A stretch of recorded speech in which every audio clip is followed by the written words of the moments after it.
In this lesson, we are going to look at how a few other apps interact with and utilize the Maps app. First, let's start with a basic address link that can be found in a wide variety of apps. On the iPhone, I'll start in Messages, and on the iPad, the Notes app. iOS can automatically recognize an address and make it a link.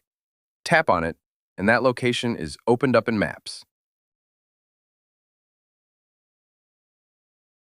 We can also tap and hold on an address link for a preview of the location on a map, along with options to quickly get directions. Open the location in Maps, add the address to a contact, as well as copy or share the address. On this web page in Safari, we have an address, but it's not a link. Nothing happens when it's tapped on. But we can select the address and a contextual menu pops up.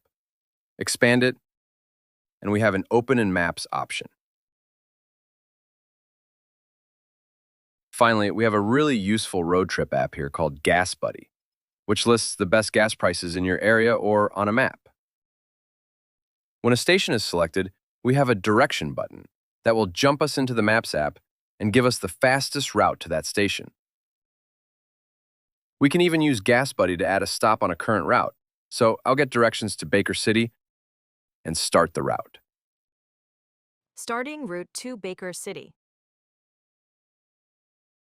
Back in GasBuddy, I'll tap the Directions button again.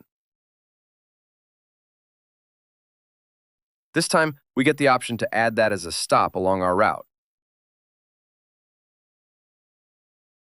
Your next stop is 3403 West Chinden Boulevard.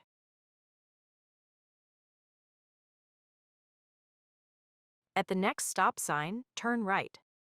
Many other apps will be able to integrate with Maps in similar ways on iPhone, iPad, and Mac.